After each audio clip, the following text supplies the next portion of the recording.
Bonjour à toutes et à tous, soyez les bienvenus dans ce nouveau direct dédié à la formation des enseignants du supérieur aux enjeux de la transition écologique pour un développement soutenable.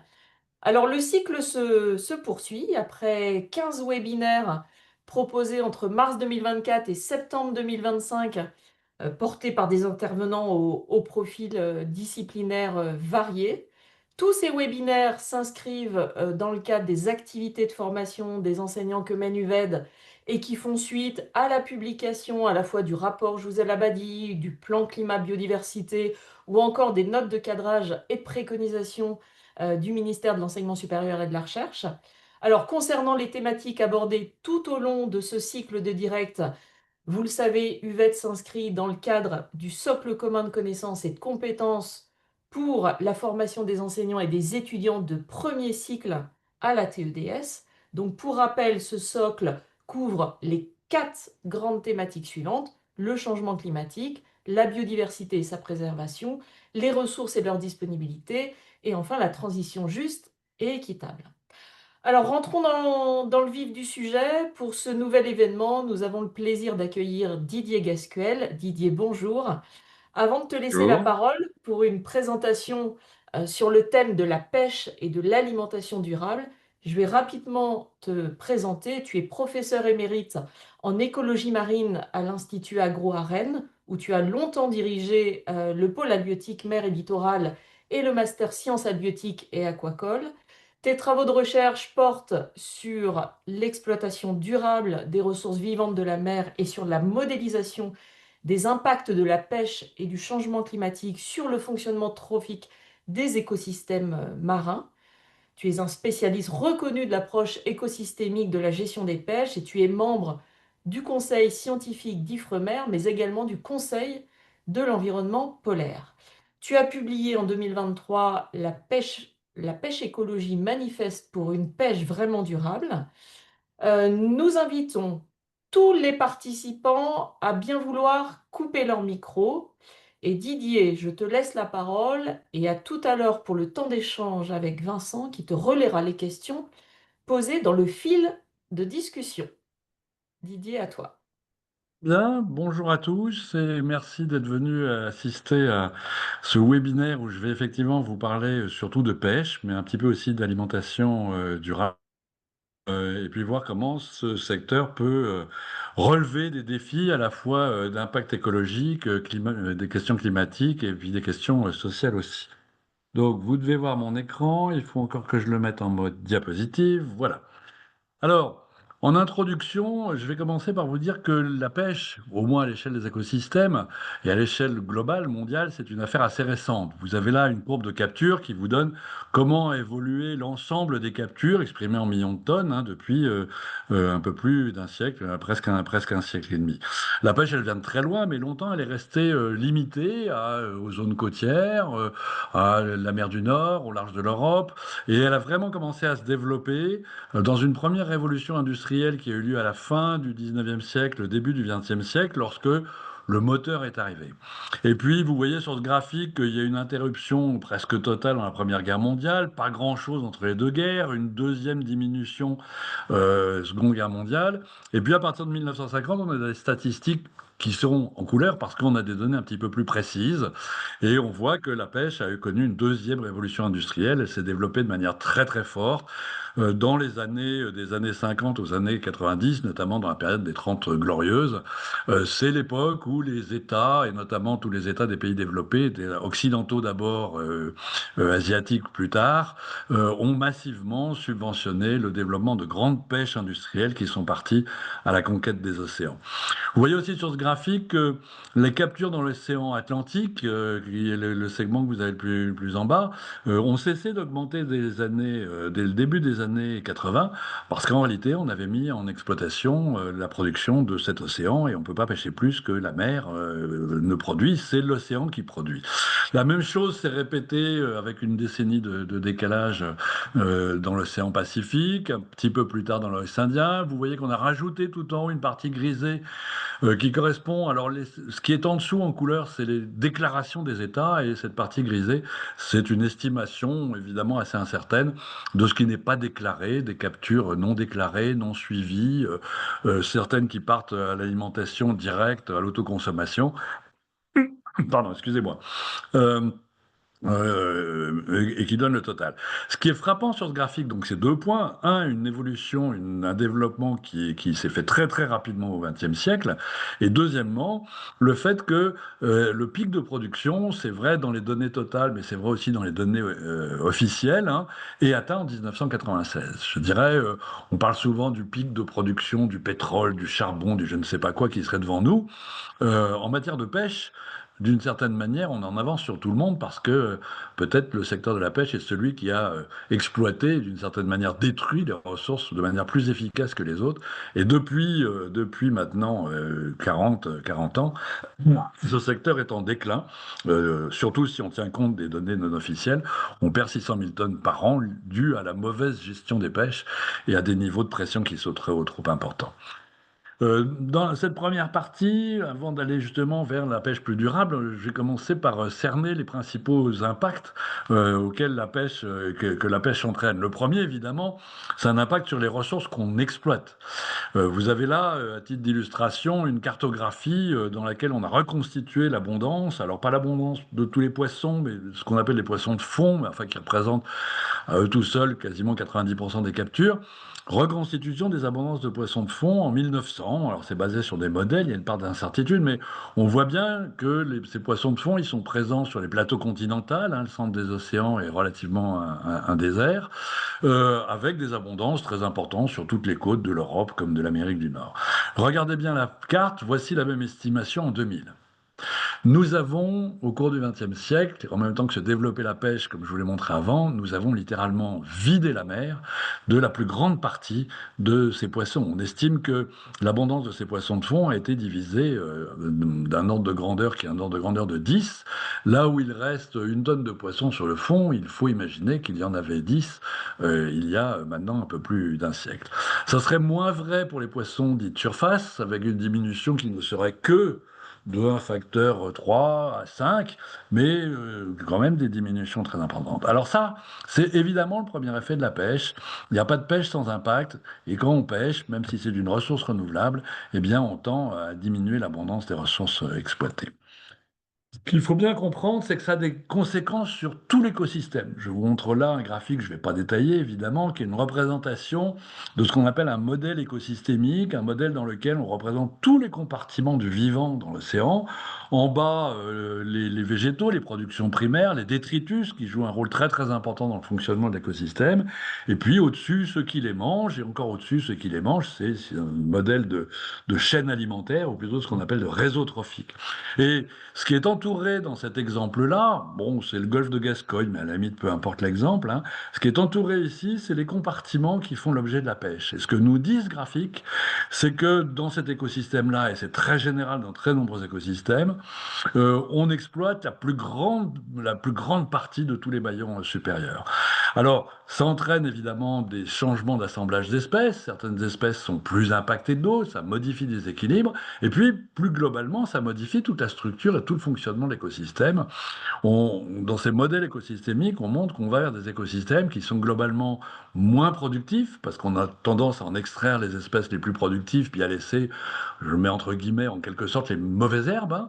Et puis des écosystèmes qui sont plus instables, parce qu'on diminue les fonctions de contrôle qu'assurent les prédateurs dans un écosystème. Troisième type d'impact, c'est des impacts sur les fonds marins, des impacts qui sont essentiellement liés à un engin très très impactant dont je reparlerai plus loin, qui est le chalutage de fond et qui couvre à peu près la totalité des fonds marins du plateau continental dans tous les pays où la pêche est importante, hein. Ici, une représentation en mer du Nord. Les seules zones qui ne sont pas du tout chalutées, c'est parce qu'il y a des blocs de roches qui ne permettent pas le passage du chalut. Et à l'inverse, il y a certaines zones dans lesquelles le chalut peut passer plus de 10 fois par an, avec évidemment des impacts très très importants. Ce qu'il faut comprendre, c'est que sur le fond, il y a tout un ensemble d'animaux, végétaux un peu, mais surtout des animaux, ce qu'on appelle les invertébrés benthiques, qui sont à la base des chaînes alimentaires. Et le chalut, d'une certaine manière, détruit ce qui est à la base des chaînes alimentaires et ce qui fonde, enfin une partie de ce qui fonde la productivité des océans.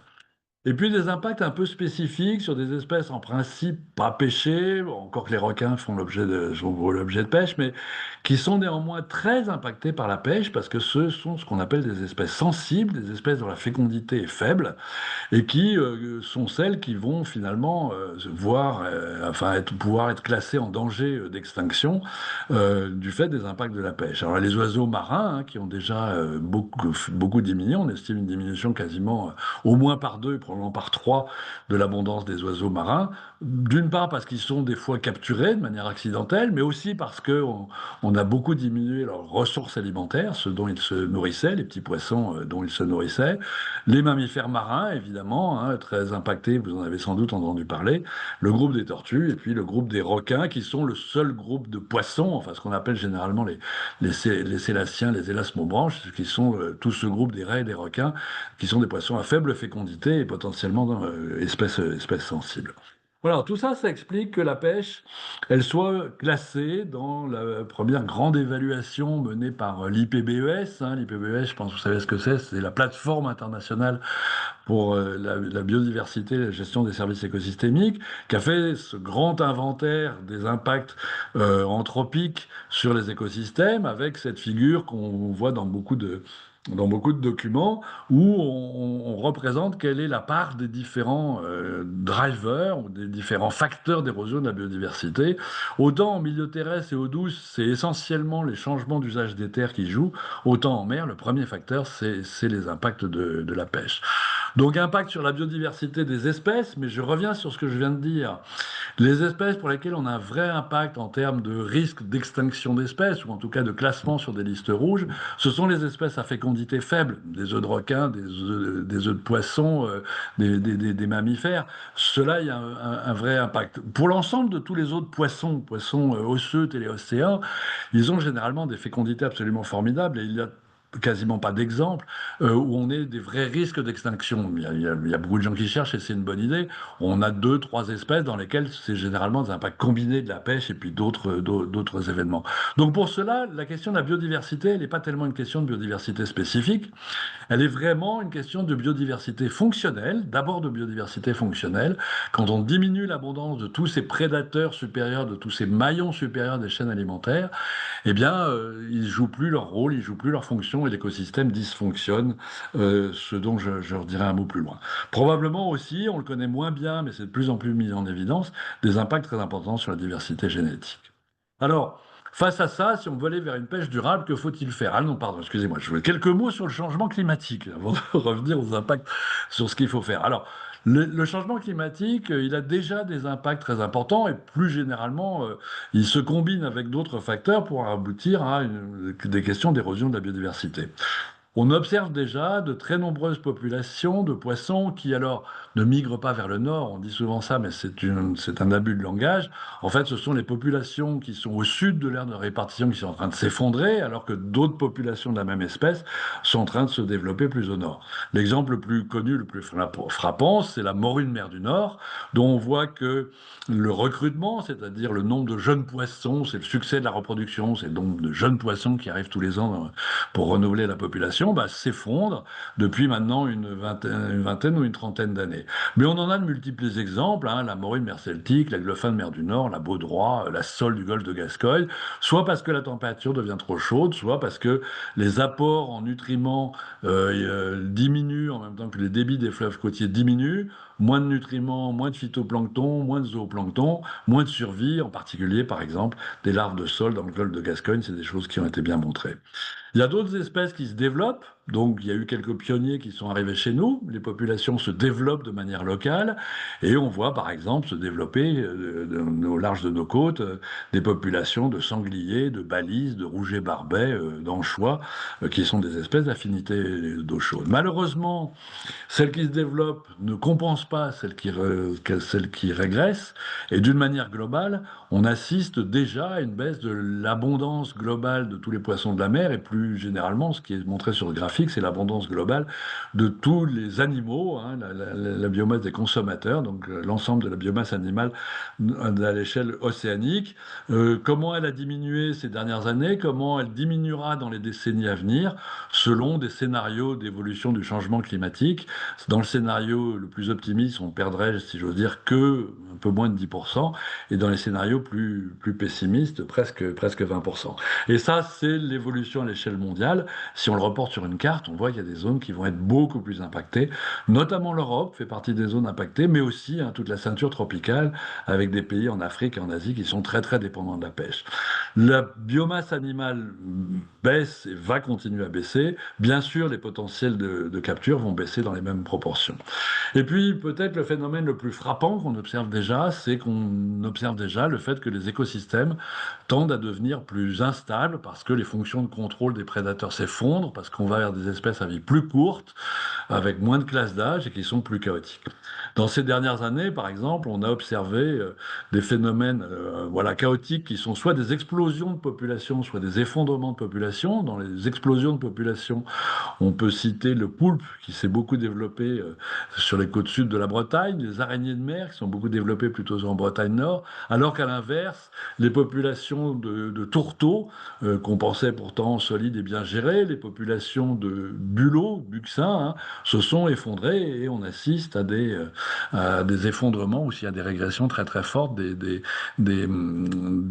champs d'algues, des champs d'algues. Donc, des phénomènes qui deviennent de plus en plus chaotiques, ce qui est évidemment très problématique pour la pêche, hein. Vous investissez dans un bateau qui coûte des centaines de milliers, voire des millions d'euros. C'est compliqué d'imaginer que ce que vous exploitez peut tout d'un coup s'effondrer ou qu'il faut tout d'un coup s'adapter à de nouvelles ressources. Voilà, alors tout ça, ça nous conduit à l'idée qu'on est aujourd'hui dans des enjeux qui sont un peu nouveaux. La pêche, elle est en crise à cause de cette ressource qui est rare, qui devient de plus en plus variable. Et la réponse à la crise est probablement de changer nos modes de pêche pour aller vers des normes environnementales plus précautionneuses afin de réaugmenter les biomasses et d'aller vers des écosystèmes plus résilients. Alors, face à ça, il faut développer ce qu'on appelle de plus en plus la pêche écologie. Le mot, il est par analogie avec le mot d'agroécologie, c'est-à-dire une nouvelle manière de penser la durabilité. Alors, peut-être un arrêt pour repenser la durabilité, il faut d'abord dire ce qu'elle est encore aujourd'hui ou ce qu'elle était hier, enfin si malheureusement encore aujourd'hui. La durabilité, elle a très longtemps été définie en référence à ces deux courbes que vous voyez apparaître ici. La première en vert qui nous dit que plus on met de bateaux, plus ils sont gros, etc., plus la population de poissons que vous pêchez voit son abondance diminuer. Vous voyez qu'il n'y a pas de pêche sans impact, hein. Dès les premiers bateaux, forcément, il y a un impact. Et la question va être, le long de cette courbe verte, où faut-il s'arrêter? À quel niveau de pression de pêche faut-il s'arrêter? La deuxième courbe, c'est celle des captures. Si on est à gauche du graphique, il n'y a pas de bateau, donc il n'y a pas de capture. Si on est à droite, il n'y a plus de poissons, donc il n'y a pas de capture.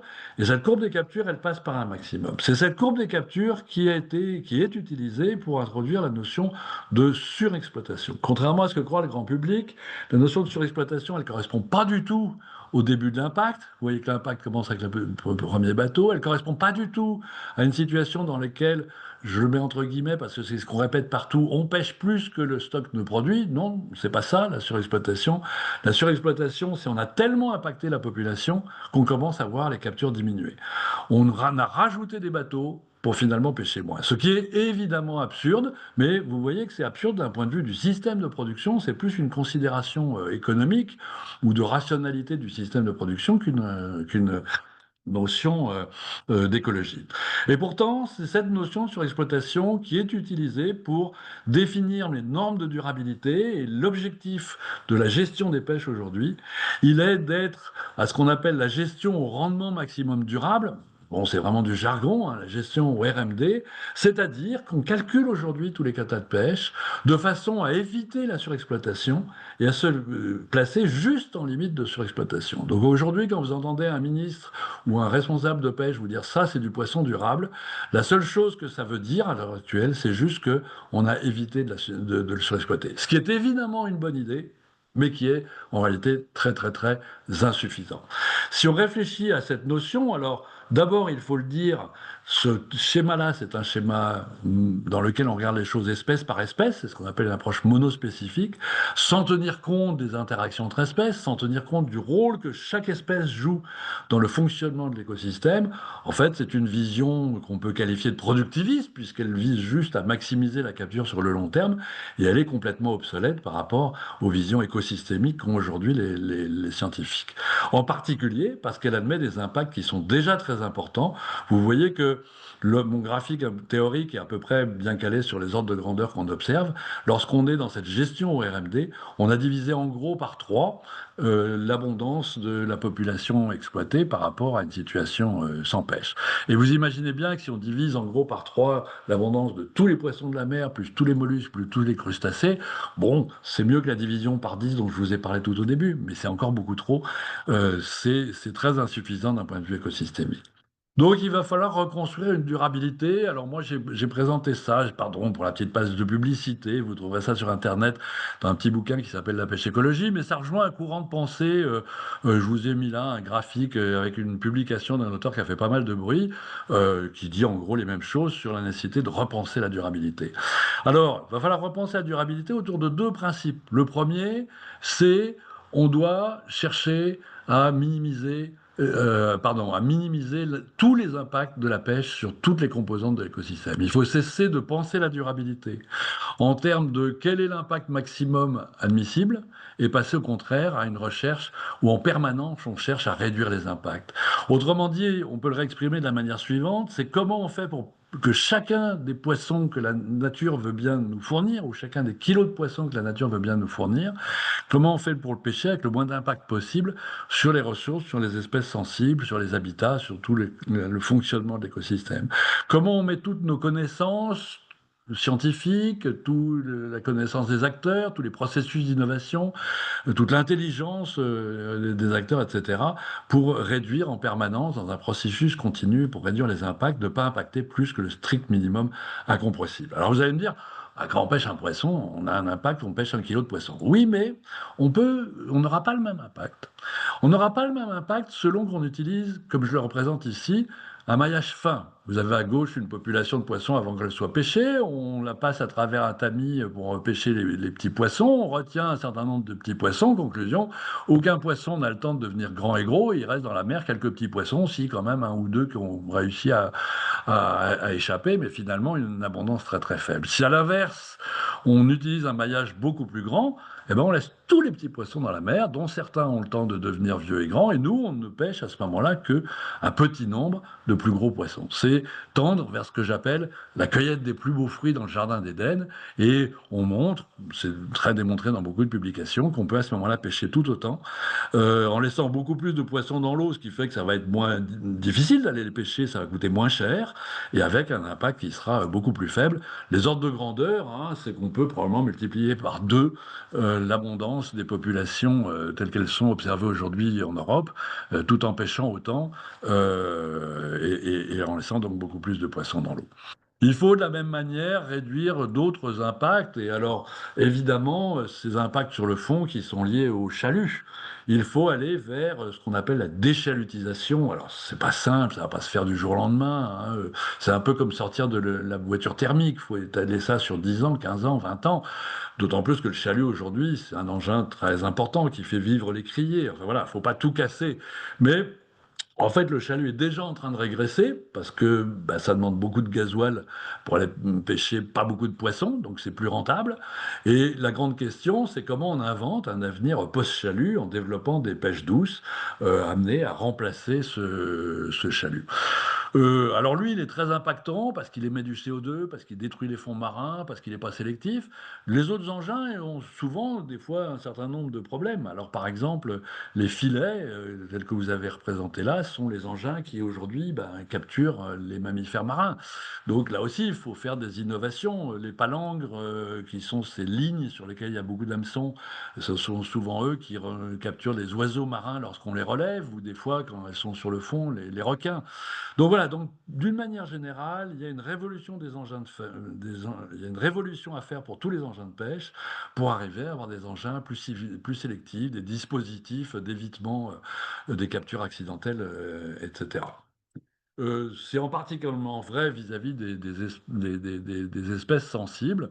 On pourra, si vous voulez, détailler dans les questions, mais on sait que la bonne manière, probablement, c'est d'inciter les pêcheurs, de trouver des dispositifs incitatifs pour qu'ils changent soit leurs engins, soit leurs pratiques de pêche, éventuellement, dans certains cas, qu'ils renoncent à certaines zones ou certaines périodes de pêche, de façon à réduire ces impacts sur les captures sensibles.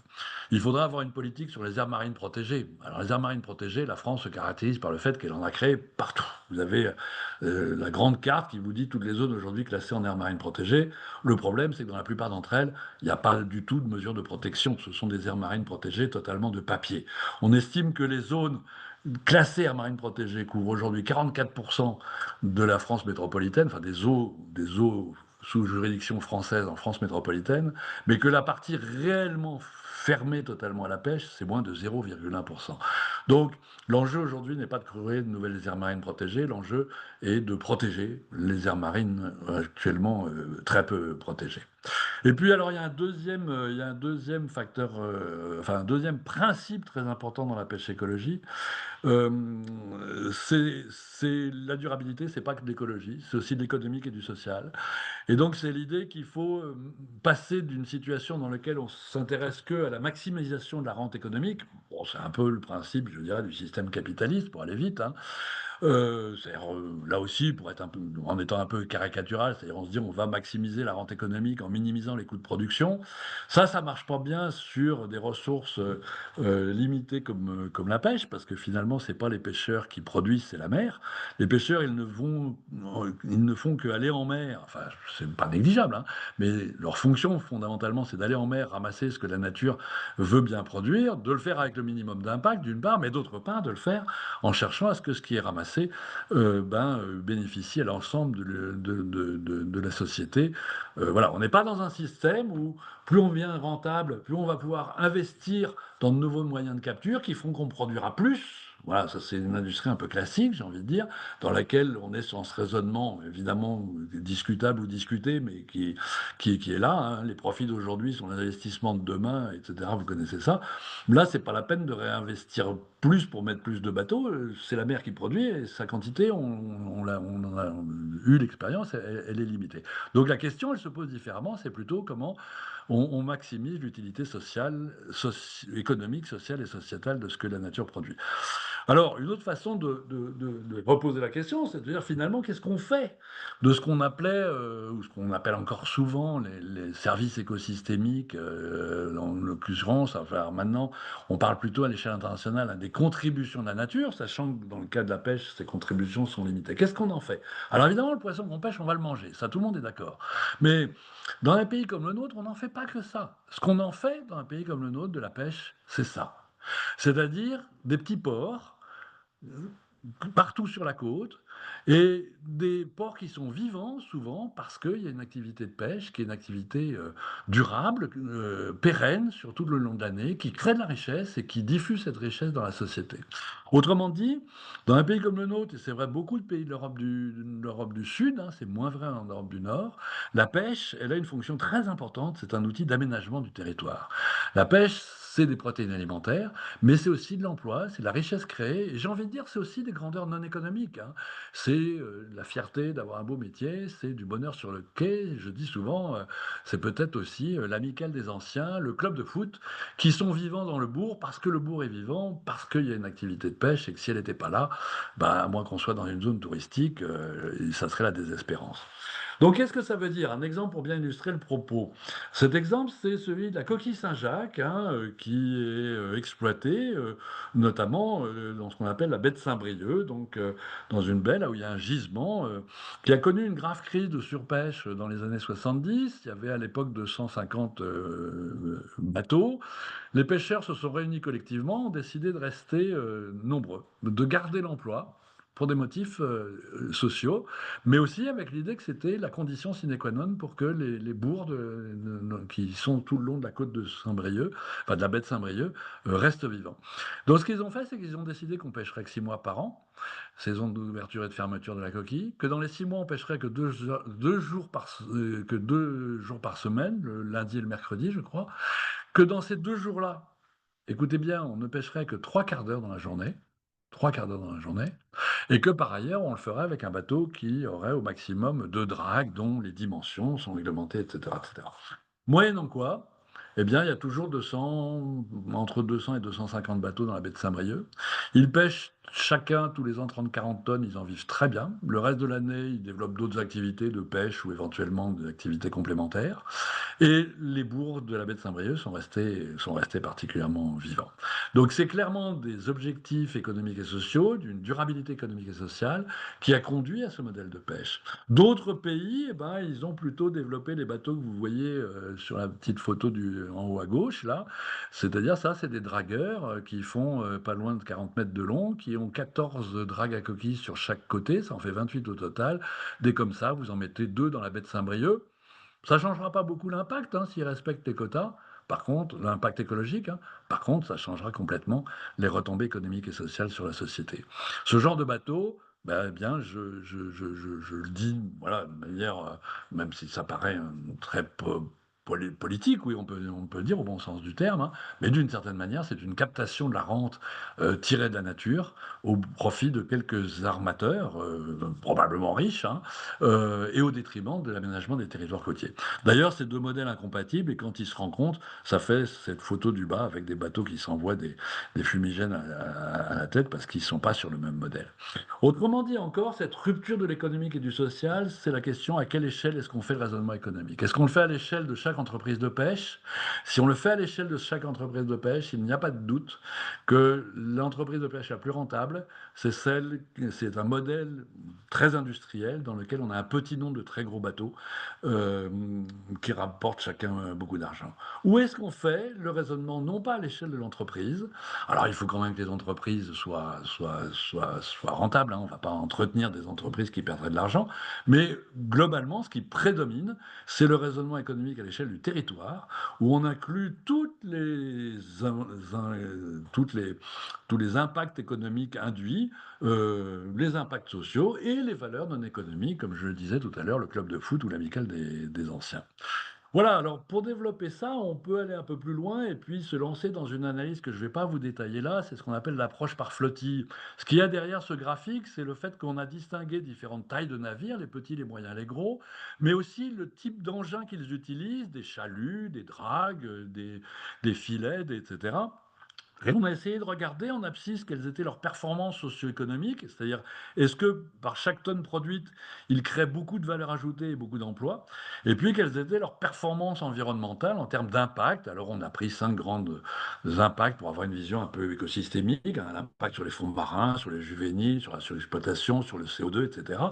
Et on a classé nos flottilles. Et ce que nous dit ce type de graphique, c'est que si on réfléchit à la question de ce point de vue-là, pour une tonne offerte par la nature, quels sont les bénéfices pour la société et quels sont les coûts pour la nature? Alors, ce qu'on s'aperçoit, c'est que l'impact dépend beaucoup de l'engin de pêche et pas tellement de la taille des navires, contrairement à un discours des fois un peu simplificateur de certaines ONG. Les gros, bah, ils pêchent beaucoup, oui, donc en ce sens, ils pêchent beaucoup, mais si vous ramenez à la tonne, eh ben, c'est pas évident qu'ils aient plus d'impact. Ce qui a beaucoup plus d'impact, c'est l'engin. Enfin, ce qui détermine l'impact, c'est l'engin. Et clairement, l'engin qui est sur la sellette, c'est celui qui est dans le bas du graphique, là, c'est le chalut de fond, qui a un engin très, très, très, très impactant. À l'inverse, ce qui détermine la performance économique et sociale, les bateaux qui créent de la valeur ajoutée et de l'emploi par tonne fournie par la nature, eh bien, ce sont les petits. Contrairement à une espèce de croyance qui est que plus on concentre sur des gros bateaux, plus on va faire de profit ou de valeur ajoutée, etc. Alors oui, le gros bateau, il fera beaucoup de profit, mais à l'échelle de la société, ça fera moins de profit. Donc s'il faut, et je pense moi qu'il faut absolument garder les petits bateaux, c'est d'abord et avant tout parce qu'ils créent beaucoup d'emplois et beaucoup de richesses. Et alors si possible, il faut garder les bateaux qui utilisent les engins qui sont peu impactants, les lignes, les casiers, ce qu'on appelle les engins passifs, ce qui est d'ailleurs déjà globalement le cas. Voilà, alors, conclusion de ça de manière un peu plus opérationnelle, la pêche écologique, ça conduit à l'idée qu'il faut privilégier partout où c'est possible la petite pêche côtière, et notamment celles qui utilisent des engins dits dormants, hein, ce qu'on appelle les engins dormants ou passifs, les lignes, les casiers, les filets dans un certain nombre d'endroits. Mais ça suffira pas. On peut pas avoir un modèle de pêche, sinon on aura, ils fournissent aujourd'hui en gros 10% de la capture, hein, ces petits bateaux côtiers aux arts dormants. Ils n'ont pas la possibilité, ils n'ont pas le droit d'ailleurs d'aller au-delà des 20 000 parce que pour des raisons ne serait-ce que de sécurité. Donc on a absolument besoin de bateaux plus gros, sûrement de ce qu'on appelle le segment intermédiaire des hauturiers, des bateaux de 12 à 24 mètres. Bon, les très gros, ça peut se discuter, hein, à quoi ils servent. Mais en tout cas, les 12 à 24 mètres, ce que les ONG appellent les semi-industriels, ce que j'appelle moi les hauturiers. Le problème de ces hauturiers, c'est qu'aujourd'hui, ils sont très dominés par le chalut démersal, qui est l'engin dominant pour cette taille de navire. Et donc là, il faut les accompagner, réinventer une pêche hauturière durable, une pêche en développant les engins de pêche douce. Voilà, alors il y a toute une liste. J'aurais pu l'allonger, hein. Faut faire de la gestion spatiale, notamment réserver la bande côtière aux petits bateaux de pêche côtier, si possible aux arts dormants. Faut entraîner un mouvement de transition des pêches, et je pense qu'il se fera si on arrive à y impliquer les pêcheurs, à les associer. Aujourd'hui, ils sont encore très réticents. Donc ça veut dire qu'il faut développer des tests, des démonstrateurs, voilà, parier sur l'innovation et sur la démonstration et sur le fait qu'on puisse entraîner les pêcheurs vers des modes de pêche douce et décarbonés qui sont les modes de pêche du futur. Travailler sur l'incitation, on a un outil d'incitation formidable en matière de pêche, c'est qu'on donne à chaque bateau des droits de pêche sous forme de quotas. Et donc, la réglementation européenne prévoit déjà qu'on pourrait donner des bonus de quotas ou au contraire enlever des malus de quotas en fonction de critères à la fois environnementaux. Celui qui a des bonnes pratiques, il a un bonus. Celui qui a un chalut de fond, il a un malus. Ou en fonction de critères sociaux qui créent de l'emploi, qui créent de la valeur ajoutée, etc. C'est une possibilité qui existe dans les textes qui n'est aujourd'hui quasiment pas utilisée. Et puis alors, pour aller un peu plus vers des aspects consommation, il faut, là où on peut, favoriser des circuits courts et la valorisation des produits. J'y reviendrai si vous le voulez dans la discussion. Et puis, il y a tout un volet dont j'ai pas traité, mais qui est très très important, qui est la question de la gouvernance des pêches. Si j'ai parlé de concertation, et je pense que c'est le point, probablement un des points clés aujourd'hui, développer la concertation entre les pêcheurs, les ONG, les scientifiques. Aujourd'hui, on est dans une situation de guerre absolument épouvantable qui permettra pas d'avancer. Voilà, alors conclusion, moi je crois beaucoup en cette pêche durable, donc on appelle pêche écologie de plus en plus, et qui est une pêche qui doit nous permettre de maintenir la production actuelle. On n'augmentera pas la production, si on arrive à la maintenir dans le contexte du changement climatique, ça sera déjà très très bien. Et donc, en tout cas, de maintenir le tissu économique, social qui est du secteur halieutique, de développer l'emploi, c'est-à-dire d'avoir des pêches avec moins d'énergie, hein, moins de coûts énergétiques, moins d'engins très énergivores, mais du coup plus d'emplois. Cette pêche durable, c'est aussi celle qui développera l'acceptabilité sociale de la pêche. Et puis, ça sera surtout une pêche qui réduit tous ses impacts écologiques pour avoir des pêches plus résilientes, enfin des écosystèmes plus résilients, mais aussi des pêches plus résilientes. Voilà. Et je crois que dans ces conditions, on peut montrer que les protéines issues des poissons de pêche durable, eh ben, sont des champions absolus de l'alimentation. Voilà, de l'alimentation durable, avec d'excellents bilans. Rien n'est plus durable que de cueillir les plus beaux fruits dans le jardin d'Éden. C'est mieux même que n'importe quel système de culture de protéines végétales en milieu terrestre. Voilà, je vous remercie et on a, j'espère, un peu de temps pour des questions. Bien, merci beaucoup. Merci Didier pour cette présentation, pour cette belle image que tu as utilisée pardon, à deux reprises, celle du Jardin d'Éden, qui était probablement ce à quoi ressemblait l'océan il y a donc à peu près un siècle. C'est ça, si j'ai bien situé. Alors déjà plus en mer du Nord, mais dans beaucoup Déjà plus en d'endroits mer du encore, oui. Nord. Écoute, quelques questions oui, qui sont déjà arrivées, donc je vais te les poser. Je ne garantis pas la cohérence de l'ensemble. On va revenir sur la question du consommateur, plutôt vers la fin de ce temps d'échange. Pour commencer, une première question qui paraît vraiment essentielle. Tu es un scientifique. La parole des scientifiques, dans quelle mesure elle est prise en compte, écoutée à la fois auprès des décideurs, mais aussi auprès des pêcheurs? Alors, le système des pêches, alors d'abord ce qu'il faut dire, c'est que la gestion des pêches, elle se fait essentiellement à l'échelle européenne. C'est la politique européenne qui est la plus intégrée, hein. Dans toutes les autres politiques, l'Europe fait plutôt de la coordination. En matière de pêche, les États ont carrément délégué à l'Union européenne la fixation en particulier de ce qui est un outil, peut-être l'outil central de la bonne gestion des pêches aujourd'hui, même s'il est insuffisant, qui est la détermination des quotas de pêche. Et très très vite, l'Europe elle-même a décidé, a écrit qu'elle allait s'appuyer sur l'avis scientifique et j'ai donc mis tout en place un système d'avis scientifique avec des groupes d'experts qui se réunissent tous les ans, qui calculent quel est le quota qui permettrait d'atteindre ce fameux objectif dont j'ai parlé de la gestion au RMD.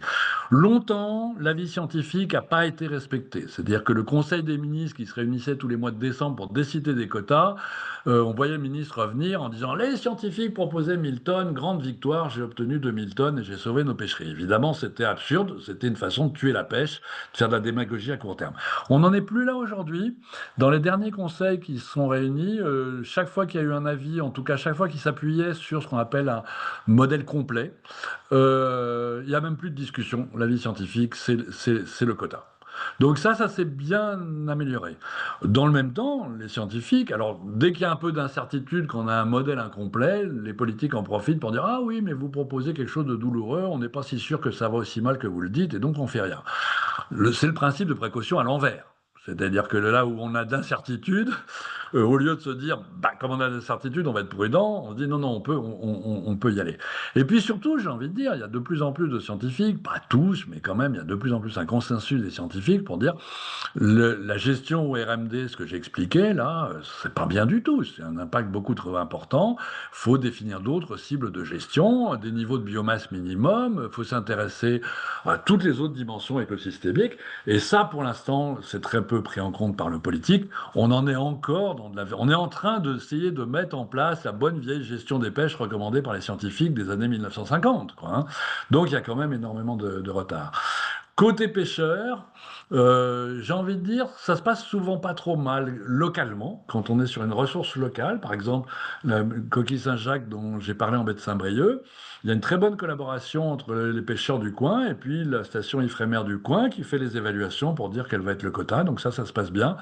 Quand c'est les grandes ressources européennes et que ça passe par toute la mécanique de l'Europe, ça monte là-haut, ça redescend, plus personne comprend pourquoi on voit arriver une baisse de quota. Les relations là sont plus difficiles, voire conflictuelles dans un certain nombre de cas. Voilà.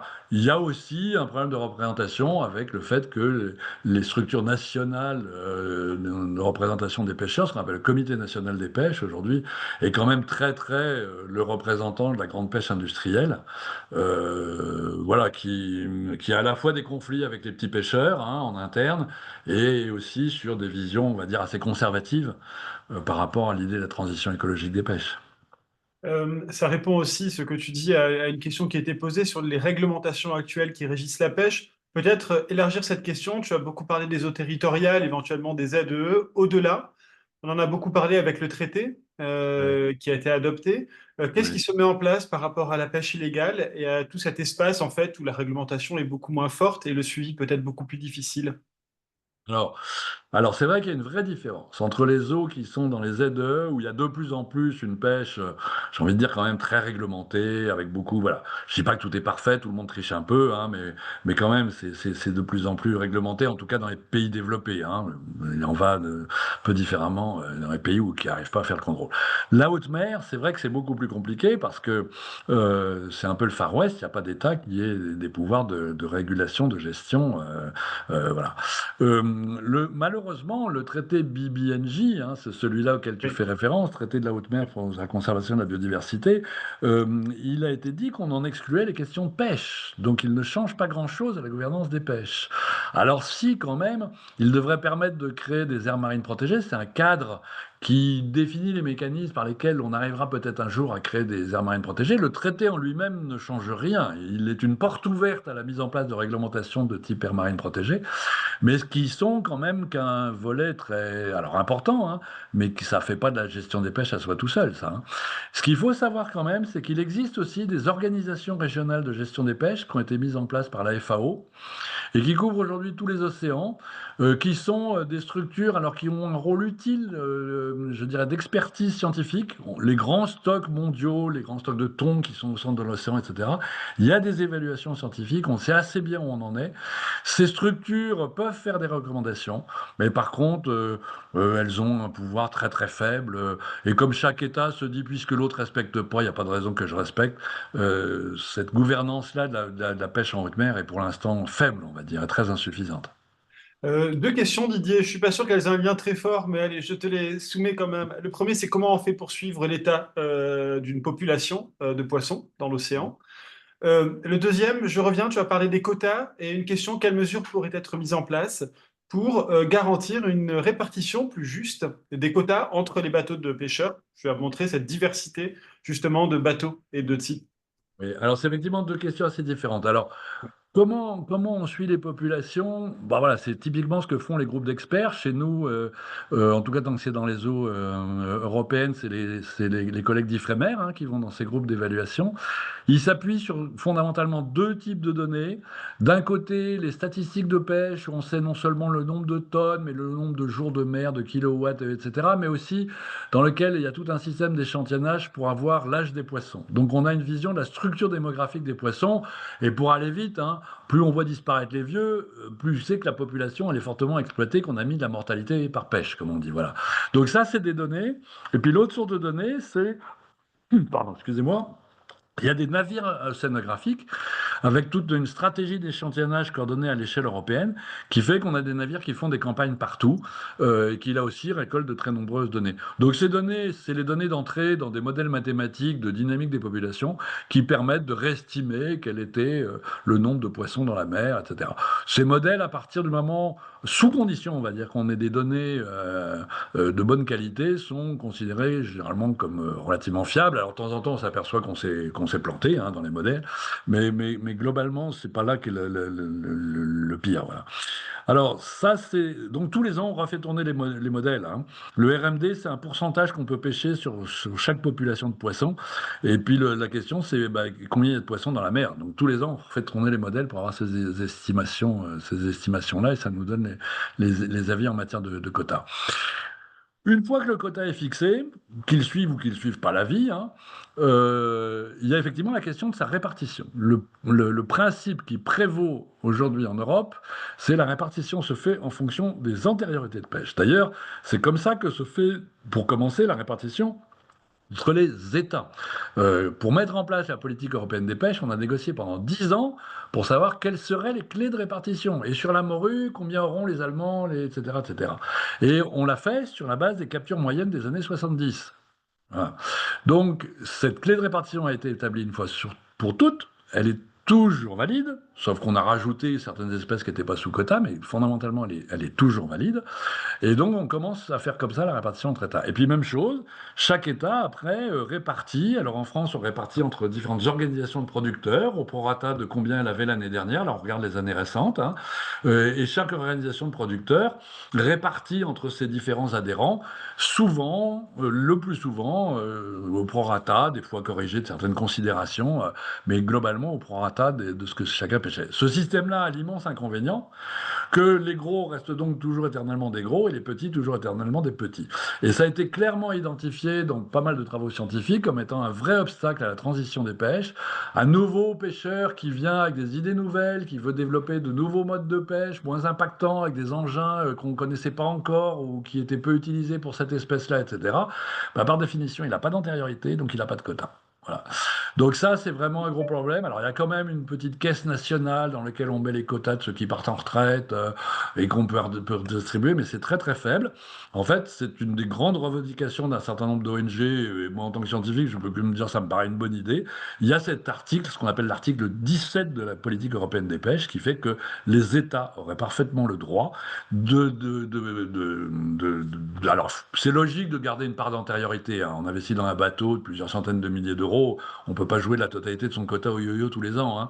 Mais qu'il y ait une partie importante qui soit donnée sur des critères environnementaux, sociaux. Le seul cas que je connais en la matière, c'est la pêcherie de l'égine faite du côté des Kerguelen. Il y a 30% des quotas qui sont distribués au prorata des performances environnementales des flottilles. Ça conduit à des progrès mais formidables en termes de réduction des impacts et notamment de réduction des impacts sur les oiseaux, parce que quand les bateaux ils attrapaient un oiseau d'une espèce protégée, bah, pof, ils perdaient du quota de pêche. Bah, ils ont rapidement trouvé la solution pour plus attraper d'oiseaux, tiens. Merci Didier pour ces réponses très précises. Deux évolutions qui sont scrutées, ce sont deux points que tu as vraiment montrés comme étant des problèmes aujourd'hui. Les aires marines protégées, d'une part, Oui. inefficaces pour protéger les populations et les écosystèmes marins. Et ensuite, la pêche au chalut, où tu as montré tous les dégâts que cela a occasionné, notamment sur les écosystèmes benthiques et les réactions en cascade qu'il pouvait y avoir. Est-ce que les choses évoluent par rapport à ces deux points, l'action sur les gros chalutiers, on va dire, et le renforcement des cadres de ce que l'on peut faire ou pas dans les aires marines protégées? Alors, ça évolue malheureusement assez peu. Bon, ça, c'est une chose assez systématique. Moi, j'étais longtemps dans des instances européennes où on essaie de faire bouger les choses. Quand on regarde le bilan de chacune des années, on se dit, mon Dieu, poulala, c'est foutu. Quand on regarde 10 ans en arrière, on se dit, ah bah si, finalement, à force de petits pas, ça a quand même pas mal changé. Bref. Il y a eu alors on peut dire non seulement des débats, mais même des controverses extrêmement violentes, hein.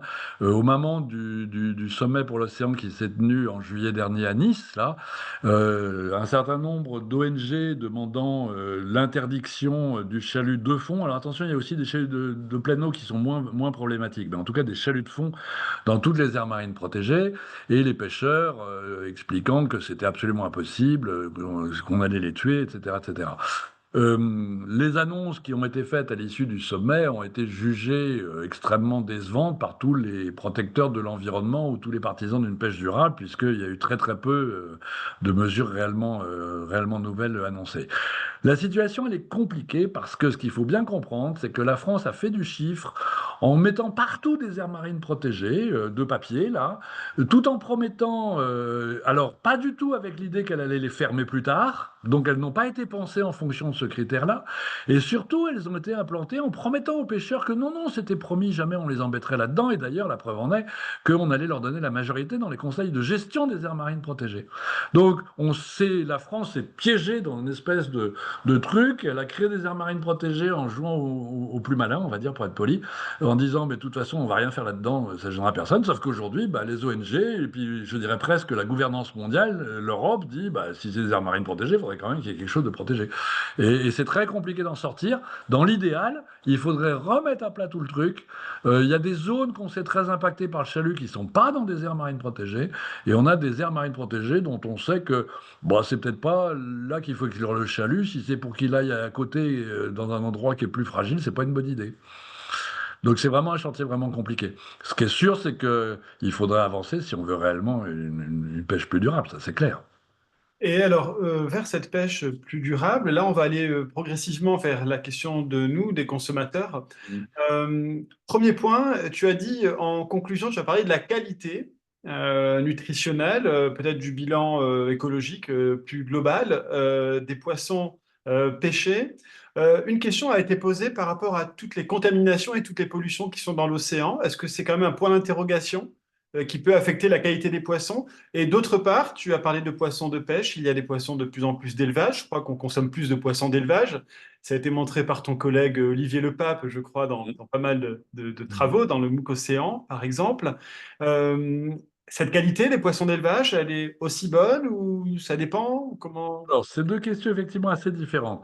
Oui, il y a des problèmes de concentration, dans certaines zones en tout cas, il y a des problèmes de concentration des polluants, métaux lourds, PCB et d'autres polluants plus ou moins éternels, qui se concentrent de niveau trophique en niveau trophique, enfin, au fur et à mesure qu'on monte la chaîne alimentaire.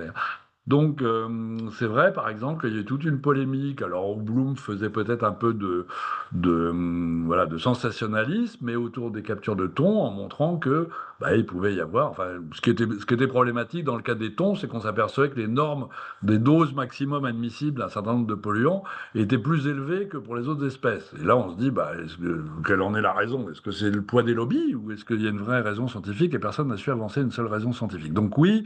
manger du thon, ça va pas vous tuer du jour au lendemain. Si vous fumez, probablement vous avez plus besoin de vous occuper de polluants dans vos aliments, hein. J'ai envie de dire, voilà, il faut relativiser les choses, mais c'est clair que bah, il y a des normes et que si on mange des poissons, et notamment des prédateurs supérieurs type thon, très très très souvent, on a des risques qui sont plus élevés. Dans des zones très polluées comme la Baltique, il y a déjà des recommandations pour que les femmes enceintes mangent pas trop de poissons, les personnes fragiles, etc. Donc c'est un vrai enjeu pour l'avenir de la pêche, la dégradation des milieux. D'ailleurs, il y a d'autres aspects qui menacent la pêche, hein, dans les pollutions. Moi, je me pose beaucoup de questions. Il n'y a pas beaucoup de travaux qui vont regarder quels sont les impacts des insecticides et des herbicides sur le phyto et le zooplancton, donc sur tout le fonctionnement de l'écosystème, donc etc. Enfin, il y a plein de questions qu'on peut se poser de ce côté-là. C'est vrai que en même temps que le chantier de la pêche durable, il y a un vrai chantier à mener en parallèle sur la reconquête de la qualité des eaux et des milieux. Et c'est vraiment très très important. Il faut pas isoler la pêche. J'ai envie de dire, ça vient dans les impacts qui sont tout de suite derrière. Sur l'aquaculture. Alors, sur l'aquaculture, je vais être très précis. S'il y a un seul conseil à donner à des consommateurs qui veulent manger plus durable des produits aquatiques, c'est vous arrêtez le saumon. Et avec lui, tous les poissons d'aquaculture que vous allez trouver sur les marchés européens, c'est-à-dire la truite, la dorade, le bar d'élevage, le flétan, tout ça. Ce sont des poissons piscivores qui ont besoin pour être élevés d'être nourris avec de la farine dans laquelle on est obligé de mettre une quantité importante de poissons. Donc, quand vous mangez du saumon, vous ne résolvez pas les problèmes de surpêche, vous les aggravez. Parce qu'on a dû aller surpêcher des petits poissons pour nourrir le saumon en question. Et c'est même pire que ça, parce que ces petits poissons, on a été les chercher. Alors certains au Pérou, il y en a des grosses masses énormes, mais enfin d'autres en Afrique de l'Ouest. Moi j'ai travaillé une époque en Afrique de l'Ouest, et je suis très sensible à ça. En Afrique de l'Ouest, c'est une catastrophe à l'échelle nationale, enfin à l'échelle du Sénégal, de la Mauritanie. Vous avez des usines de farine de poisson qui ont poussé partout sur la côte, qui fait que les pêcheurs, au lieu d'aller livrer leurs poissons sur le marché, de faire vivre des milliers de femmes qui séchaient, fumaient, faisaient commerce du poisson, ben aujourd'hui, ils livrent à l'usine de farine de poisson. Et ce poisson-là est retiré à la fois de l'économie, mais aussi de l'alimentation de l'Afrique de l'Ouest. Donc, certaines ONG ont dit il y a du sang dans votre saumon. Bon, c'est peut-être un peu violent comme image, mais en tout cas, il y a de l'inéquité économique et sociale. Du saumon, c'est pas bien pour l'écologie, c'est pas bien pour l'éthique et pour l'équité nord-sud. Donc voilà, il y a d'autres formes d'aquaculture beaucoup plus vertueuses. Alors, commencer chez nous par les huîtres et les moules, c'est un peu à part. Les algues, on sait faire, c'est génial pour l'alimentation, c'est génial pour l'environnement. Pourquoi on ne développe pas les algues? Parce que les consommateurs l'achètent pas. Donc allez-y, achetez des algues, cherchez des recettes. Il y a des recettes de plats végétalisés dans lesquels on met des algues qui vous fournissent les oméga 3 qui sont très bons. Et puis, il y a des poissons herbivores, voire des systèmes de coculture, ou ce qu'on appelle des systèmes de coculture multitrophique intégrés, qui sont très vertueux. Un pays comme les États-Unis mange énormément de poissons-chats herbivores ou détritivores, hein, issus d'élevage. Bon, en France, ça ne nous fait pas rêver, hein, mais il y a de la recherche à faire, il y a du développement à faire sur des formes d'aquaculture durable. Malheureusement, aucun des poissons qu'on vous fournit en aquaculture pour l'instant n'est durable. Donc, si vous voulez du poisson, c'est du poisson de pêche durable qu'il faut aller chercher chez votre marchand. C'est très clair, Didier. Une dernière question avant de conclure, le temps passe vite. Cette dernière question, c'est par rapport aux labels. Quel regard portez-vous sur les labels de pêche type MSC, Ouais, ASC, qui sont ouais, fortement critiqués et suspectés de ouais. greenwashing? Alors, le ASC, je le mets de côté puisque c'est de l'aquaculture. Et puis, il ne s'intéresse pas à cette question de farine de poisson, donc ça vaut rien.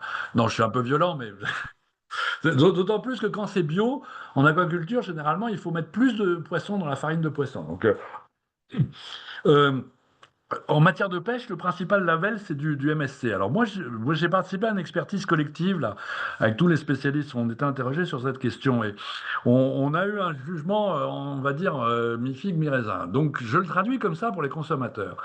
Si vous voulez vraiment acheter du poisson congelé, pané, à votre rayon surgelé de la grande surface, parce que vos enfants en veulent absolument, ils mangent que ça, bon, on peut peut-être pas l'éviter.